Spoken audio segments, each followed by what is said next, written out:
Hello and welcome to Winslow Academy. In this video we're going to look at Wireshark and some basics about using the Wireshark application. So first of all, you need to download Wireshark on your local machine. So you can head over to wireshark.org and simply just click download and then install the version that fits your operation system. And once installed, you need to open it, and then I will see you there. So once you have installed Wireshark and opened the application, you will see a window similar to this.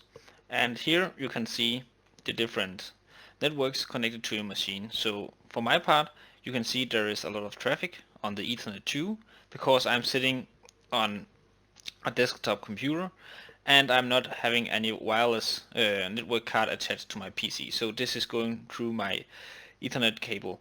So if you are sitting on a laptop or you attach a wireless network card to your computer, you'll be able to see wireless traffic as well. And when you are having the right network card, you can actually set it into monitor mode. And once in monitor mode, you can start to capture network traffic using Wireshark on the network that you're on. So let's say you're, for example, on a local network with multiple users using the same wireless network. Then you can actually see the packages coming in and to their computers. Of course, most of them will be encrypted, but if you're going to, for example, Starbucks or something else where they have free public Wi-Fi, you'll be able to capture a lot of other people's traffic. And again, most of it will be encrypted, but there will most likely also be some unencrypted data. This, of course, is illegal just to capture people's packages and use it for malicious purpose, but as a study case, it can be very educational to see traffic from a lot of computers in order to understand what kind of network packages is going back and forth through a network. But for now, we'll just learn about the basics of the Wireshark. So we will be selecting the network that I have traffic on, the Ethernet 2. So click here. And as you see, it automatically got into capturing mode.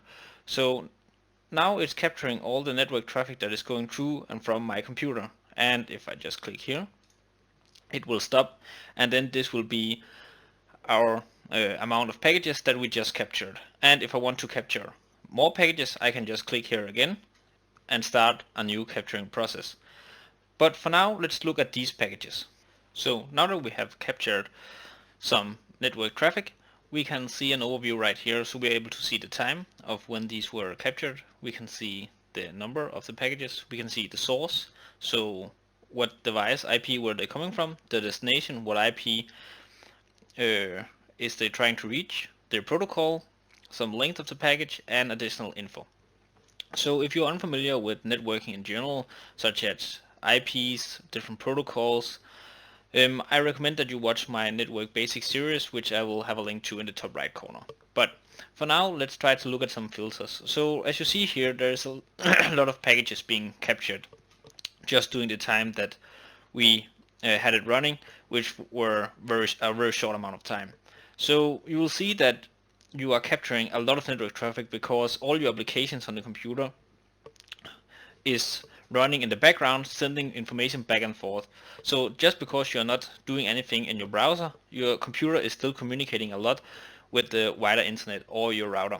So, and especially if you are scanning a wireless network where you have your network card set to monitor mode, you'll of course see all the traffic from all devices on that network, which will add up a lot.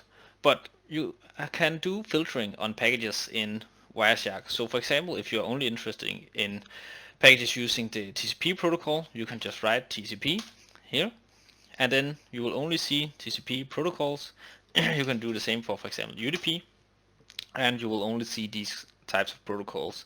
If you are interested in packages, for example, going to a certain website, and you know that it will contain a different certain word, you can, let's see, if we start capturing here, I will try to navigate to YouTube and find the package afterwards with the word YouTube containing. So we will start capture here, continue without saving. Then I will go into my browser, into a new window, type YouTube, and if I then go back here and stop this capturing, I can go up here and type TCP contains YouTube. Then I'm filtering now on packages with the TCP protocol that contains the word YouTube. And here we found one package that is going to one of YouTube's servers, and this is using the TLS 1.3. This you can also learn more about in my network series, where we're basically just saying hello as a client. And the reason why this package showed up is because if we look at this additional info here, we see that the URL YouTube is present. So let's say that I want to find all the packages that my device sent to this particular IP. So I will see if there are more packages that are not containing the word YouTube, which were the filter that we used on this IP. So instead I can type IP.address, let's see, address here, and let's see, it's 17. So by typing IP.address double equals and the IP here, let's try to hit enter. And as you see, there is a lot of packages going back and forth my device and the YouTube server. So here we see the package where the IP is as destination, but it is also sending packages back to my computer, because when I'm hitting a URL, I'm just saying to a server, I need the information that you have here, and then it is sending it back to my IP. That is why we see that here it is the source, the server, and my computer IP is the destination of the package. So here we can see a lot, but let's try to go into one of these right here. And as you see, there is a lot of garbage data in this. But you can also, for example here, transmission. Here you can see the port that were used. Normally all web traffic is going on the port 443. And you can see some of the size of the packages, and also, if you are interested in the timestamp, how long it took to make the communication. So now let's try to see if we can find some traffic that is unencrypted, meaning that we are able to read the data being sent because it is not using standard encryption over the internet. So to illustrate how we can capture unencrypted data, I have navigated to this unsecure site here. There is no encryption, no HTTPS on this. This means that the data that is being transferred from my browser to the server is unencrypted, and anyone listening in on these pages can actually view the username and password. So let's try to test this. So we head up to Wireshark, we make a new capture, then I enter the admin 123, admin 123, and click enter, and then it will see that our user doesn't exist, but for this case it's no problem. So now that we have entered this, we will try to search for TCP that contains the username that we entered. I think that we can actually, let's just try to search for username instead of the actual username, just to illustrate that people that is listening in can just find that data. So we find one package, and let's see here. Username, server, Microsoft. Sorry, but that username were not.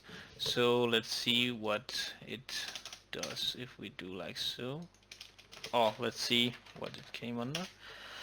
So here we have the post request, and since this is unencrypted, we can see here, so it actually sent it under text user name with a space, and that is why our search didn't find it, and the password is admin and 123. So here we can see that if anyone were listening in on this, for example if I was on a wireless device and I tried to log in on an unsecure site, they were actually able to see my information. And this is the same for credit card information and all kind of information that you put on a site that is unsecure. So be aware of this when you're using and browsing online. So as you have seen through these small examples, this is only the very basics of Wireshark. It is capable of a lot more. You are capable of making statistics and all kind of advanced packages and filtering.